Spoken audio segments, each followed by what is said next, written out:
behalf of all of us, will you please come forward?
Madam Nama,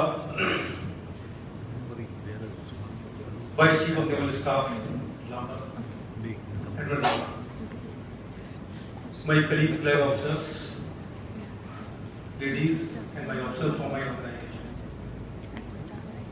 Admiral Nama has said so many good words about me that I am filled with,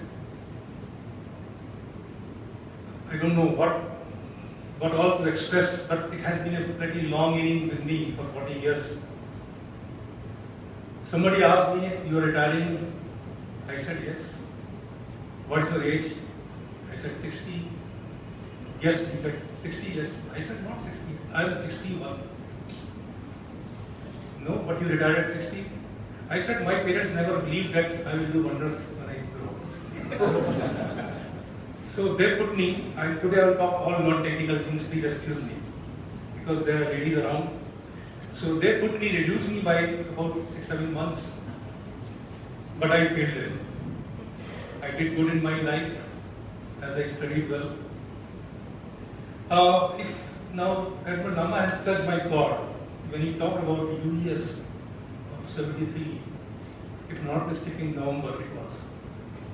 I was in IIT that time, during my final year. We were in the campus, we found some white dress uniform personnel in those days in Roorkee.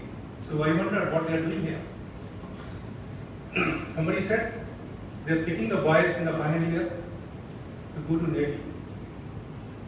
Mind you, that time the Army and Air Force was much heard of than Navy because it was a little mystical for the people around in North. Maybe not so in South. I said, let me have a try with my colleagues. I still remember I was called to SSB Allahabad, number 73. While doing my SSB, all of you are cleared it. So I was told to go for the rope climbing that time. It was such a difficult task for me. And I got a gash on my left leg. Still the mark is there, which reminds me of that time. Yes, you tried. Now this is a mark for you forever. So that was memory. I got into it, but as I rightly said, there was a lot of debate in the North joining the services. I'm talking Mr. BB, not now. The debate was pretty hot, whether to let him go or not to let him go. Meanwhile, I got a call from SSB Dehradun for the Air Force Technical College Jalani for the aeronautical course. I said, let me have a try there also. I went to aeronautical course in somewhere in, I think, January 74. There was a panel of people sitting there. They asked me, from where you have come? I said, I'm coming from Roorkee IIT, but I have cleared my SSB of Allahabad in UES. They said, come on, you are in. So I was in. And this was a double whammy. My whole family was discussing me loudly. This man, we wanted to get him away, and now he has gone into this also. Now I don't know what he wants to do.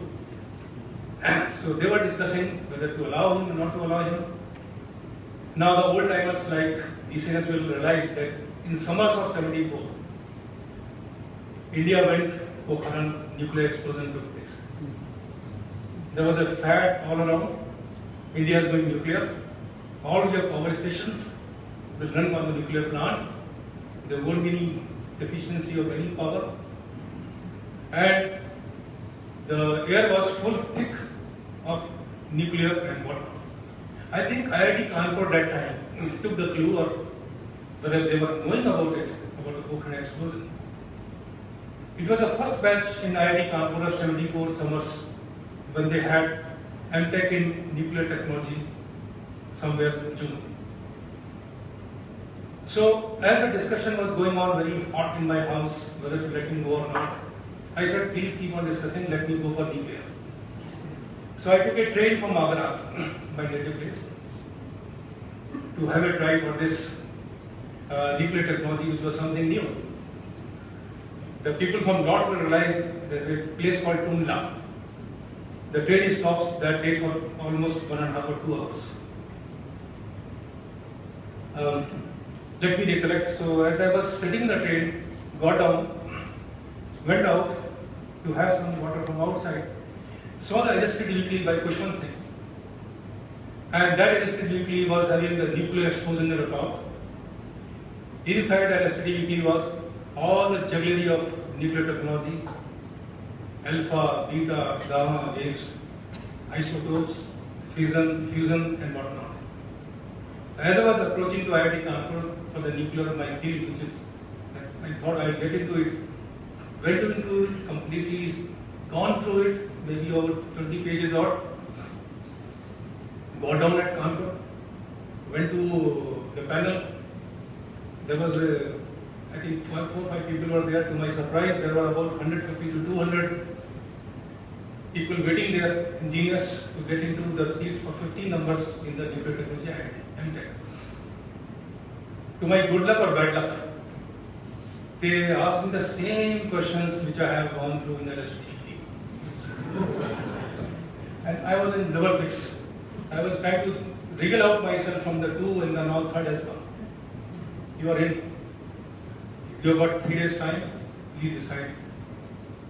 I said, did I do right or wrong by going to this? Came back, told my parents, I'm in it. Then suddenly there was a Bhabha Atomic Research Center. The call came from me for joining the 18 course. The people who are conversant to the courses in Bhabha Atomic Research Center. It was 74. So went to Bhabha Atomic Research Center, as he has brought out. So he has touched my cord. So I cannot stop myself if I do not narrate that incident which happened in BRC. Having reached to BRC, I didn't find what gate to enter. There are so many gates in BRC. Somebody said south gate, north gate, west gate, and whatnot. Somehow I entered there, and again the panel asked me, so you are coming from where? I said, IIT Kanpur, I have got into MTech in nuclear technology. They said, no more questions, you are in. Now see, that is the grandfather of the nuclear technology. Everybody advised, and that be so, I had to leave the services that time in 74, the chance to go into the Air Force, as you see, electrical branch of Navy. I joined BRC. Having gone there, engineer's mind never works in the abstract fields. Those fields were abstracts. The waves were abstracts, the isotopes, and nothing was visible to me. I was blind myself. I spent my 5-6 months there.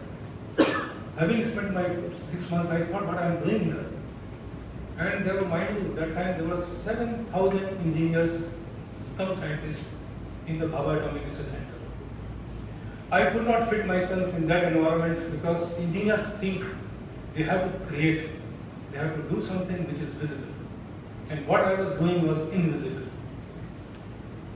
And top of it, I said to my seniors there, tell me some 1 or 2 specific good things about BRC. Somebody told me, no, we have got the biggest, what do you call it, modular lab, longest lab or office in the whole Asia, 700 meters. The second, my senior said, we have got the biggest Asian, the air conditioning plant, CAT, Central Air Conditioning Plant. I said, what else? I didn't get an answer. Somebody said, we have got potatoes, onions, doing that life extension in that north gate. I said, fine. 2-3 months passed there. Then I was totally jacketed all around with so many engineers and scientists. We were discussing the training hostel, and somebody brought out a word BARC. I said, what is this BARC? He asked me, I don't know. I am in the thick of the people like you, and I don't know what I am doing. I'm really foxed with these, all these nuclear words. He said, the Bhabha BRC full form is Bhabha Air Condition Recreation Center. And that put me off. No, I think nothing more to do, because I will be doing the same thing what you're doing. I am taking a little more time. I think let me have 5 minutes more. Done with it. So there was a telecom boom in India that time. Electronics, telecom and whatnot. My senior, Mr. Gupta, he was the chairman, ITI, Durwani Nagar, Bangalore. He sent the feelers to all the pass out of 73, 74, because getting the people from electronics branch, which started in 1970, 71, first batch, was difficult to muster. I got a feeler from him, yes, you want, you can go for an interview in Durwani Nagar, Bangalore. And Mr. Gupta is your boss, he's your ex-rookie. We went there, I joined there in Bangalore somewhere in 75 June. Having reached there, then I found I'm in a bigger mess, because then instead of 7,000, there are 14,000 people. And I was given a job. Mind you, I think the people are aware. Today we have got electronic exchange. Earlier, prior to that was crossbar. Prior to crossbar was Scouser exchange. To dial the number, the thing will go cut and go urgently. I was given a spincer, I was given a wire, I was given the pressure line. Please go and assemble the Scouser exchange. As an engineer, I was feeling, what is this? Am I supposed to be doing this? Assembling the Scouser exchange? Although this was a little misnomer, I could have done that. Then, as you know, all of us know, wherever you are destined to be, the God gives you a second chance. 74 July, I couldn't join UES. I got another chance to be with, associated with the Navy in a way that I had appeared for the engineering services in 74. The result came somewhere in 75, September, October. I got into the engineering services. I could not get railway, but I was given a choice to be in the Indian Naval Armament Services and maybe something else, Y, Z. So the Navy and armament, these two words fascinated me. I said yes. And I was supposed to join the Efficiency East. They were supposed to report to Efficiency East. That time I went with my letter. To Efficiency East, I think there was barracks that time, not the modern office now. Somebody said, you're supposed to go to some place 30 kilometers away. There's an NIT Visakhapatnam, please go there. Right? I went there, and that is the day when I joined in the Indian Naval Armament Services. I found there was plenty of space, culturally, socially, and not many things to do in the armaments.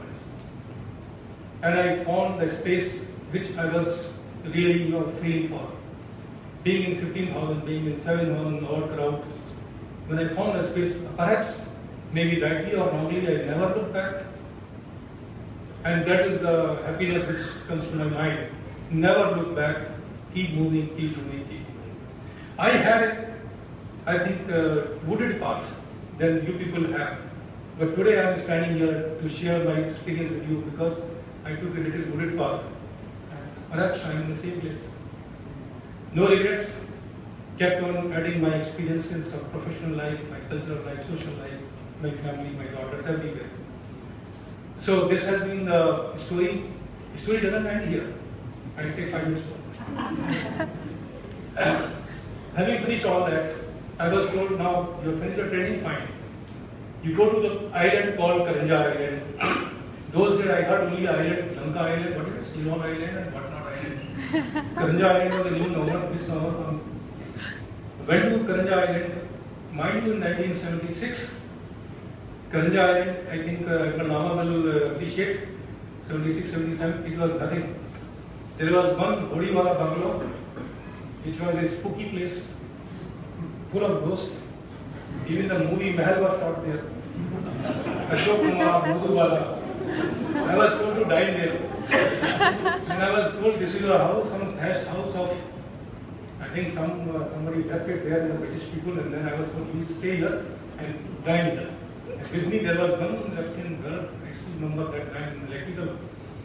And Parth Sarthi, the people know Lieutenant Parth Sarthi of 74 branch, electrical. So we three were there in Bohla, and Putia was there. I think he was GRSC, some chairman, etc. Whatnot. The 3-4 of us, we shared some house there and went to dine in the Holiwala Pavilion. Now, if you the failing my duty, if I do not recollect the days of Karanja, there were 2 boats, Nancy and Elsie. I think they were run by steam.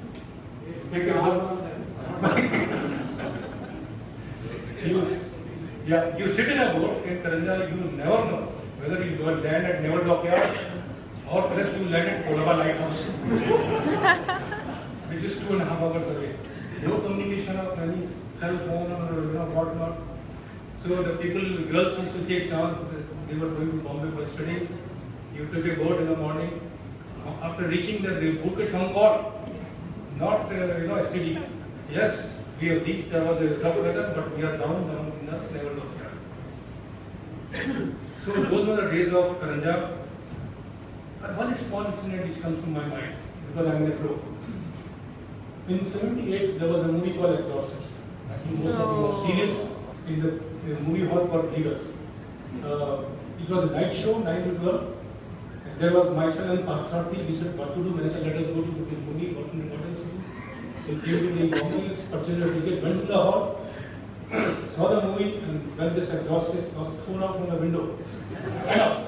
We are staying in a spooky place like this, I had to go there. I told this man, Parth Sarthi with me, took the boat from Dockyard, came back to this place, Karanja. He was given some other ramshackle place, I was given some other ramshackle. Entered there, wanted to sleep, could not get sleep. On top of it, the rain started pelting. And then I was shivering with the fear of the exorcist situation. And after that, to my surprise, the power also went off. Then that was my night, which I cannot forget, the night of Exorcist. They say, Papa, there have been more movies Exorcist like that. I said, no, beta. Exorcist is my, close my heart. I remember, I think one more incident. My wife is here. I was not married. Then I was to get married rather. So in-laws asked me, this boy is in the Navy or this that. What is going? Where is? My parents said, we do not know what exactly he does, but he has been thrown in a place called Karanja Island. You can go yourself, see what he does. My father-in-law and my could-be wife, they took the boat pass from Naval Dockyard security officer.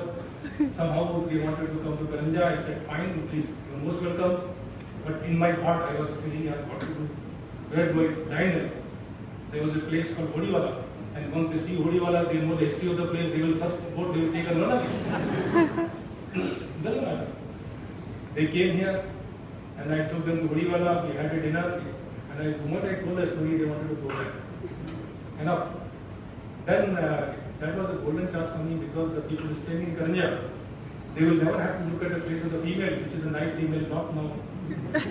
Beautiful lady that time. I wanted them to miss the last boat of 12 o'clock. I didn't delayed. It was 11:40 or 11:45. My son-in-law said, no, Chum, you have to go back. I said, no, you will not get the boat. In my heart, I was jumping. They will miss the boat and there's a time. I can spend, taking her around Karanja.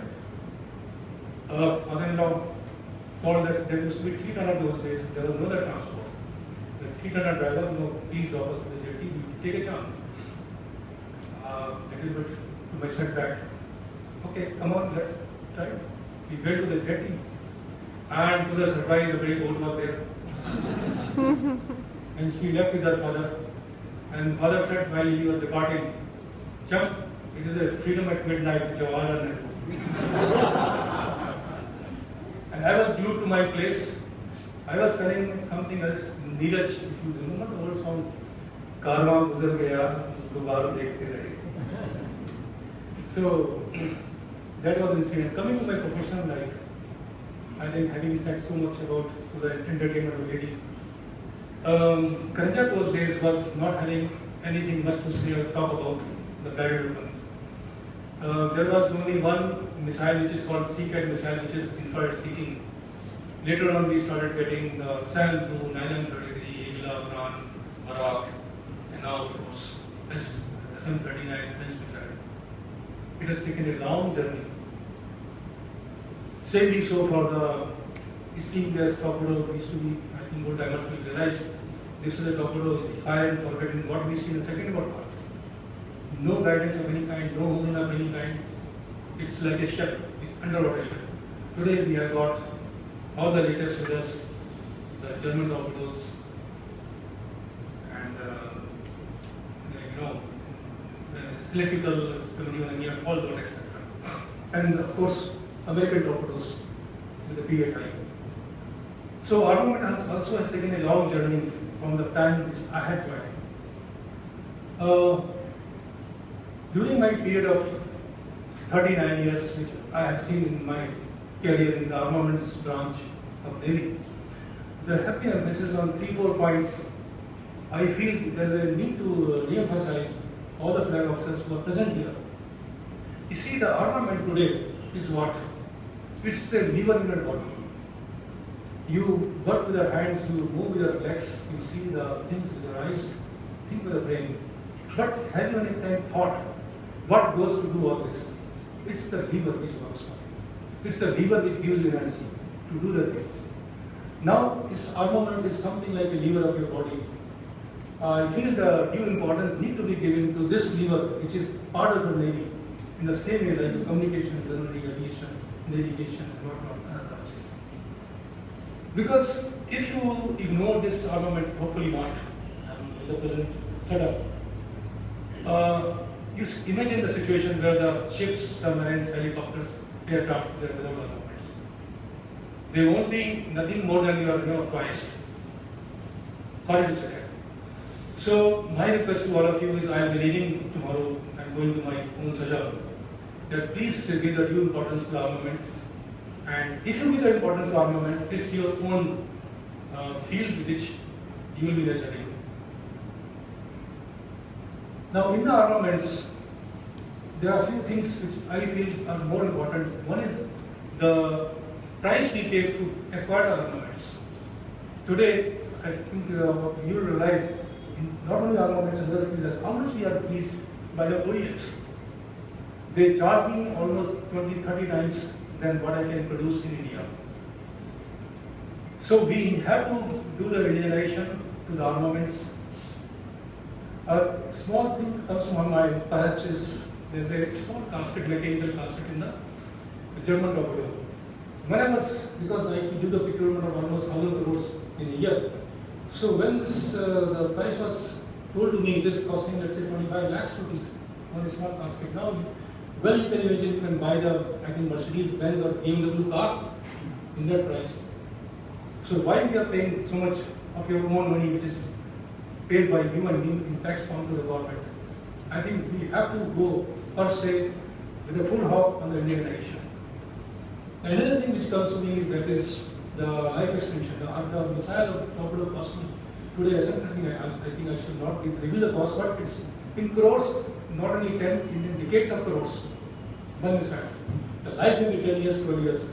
The need of the hour is, please use it to the maximum lifetime. To do that, we have to extend the life of the armament so that I utilize the remaining period of the missile fully. And we are doing that. I think DGNI Rana is here. Myself, Dimona and DGNI, we have set up the extensions for so many armaments. This is the call for the day. Please go for life extension. Do not waste of money. I think one more point I have to bring it out is it is absorption of technology, repair and modification. You see, the things which becomes repairable, we cannot throw today because the things are costly. So we have to upgrade that armament. We have to repair the armament. For that, we have to inherently give the trust ourselves. And I'm happy to say that myself and DJ Naik, we have been working on this. And surely I think we will not let the money go down the waste in the form of purchase of the armaments. So these are few things. Then comes the Navy expanding day in, day out. We are having a budget of more than 2 lakh CRs. My request is that please look at the armaments in the same way, go for expansion in the same parallel, because Navy is growing in the blue waters, in the deep blue, ink blue waters, but here in the shore side, we have also to be allowed to grow in the armaments. And we have taken a step like acquisition of the land, setting up the depots in Port Blair, Cochin, and then Kalyan, etc. We should be given a proper thrust. If we do not do that, I think the day is not far off. After 7 to 8 years, then we'll be waking up, and then we'll finding we are being left behind, because ultimately it is armament which will matter, which will have to come to the kitty. So acquisition of land and then setting up the depots is the call of the day. I think that should not be ignored. With this, I have taken enough time. Now, as Nava has brought it out, I see whenever we work, wherever we work, always just look at outside, what is happening. Just refresh yourself. There are certain things which we can afford to do, and there is always encouragement which should be given in the department, wherever we are, in the unit. Encourage officers to go for the natural Himalayas, rafting, diving in Lakshadweep and all those places. I think there's a need of the hour, because we should not restrict for the name's sake. Yes, you have to work. I think we have to let them get over. And that's what I've done. I found a success in that. The productivity has been tremendously well after that. Coming to settling down, we two are husband and wife, who is always winner. I belong to Delhi, she belongs to Bombay. So you know the answer. So I have to follow her, and I will be settling down in Palm Beach Road, Vashi, with her. As DC has brought out, yes, my elder one is there outside, and this girl also is a little bit jittery because she did engineering first. After doing engineering, she said, Papa, I don't know whether I did rightly or wrongly, I want to go to fashion management. I said, fine, I allow her to go. You do the fashion management, she did MBA fashion management, and now she takes her herself in the Emporio. Many ladies who want to have some 20% discount. You can please call upon her. So that be it. My journey has been, as I mentioned, all the way. In the end, I remember one song from film called, I think, Jurong. Somebody prompted me. Jab koi, am I permitted? जब कोई बात बिगड़ जाए, जब कोई मुश्किल पड़ जाए, तुम देना साथ मेरा ओ हमनवा। न कोई है न कोई था जिंदगी में तुम्हारे सिवा, तुम देना साथ मेरा ओ हमनवा। I think thank you very much. God bless you.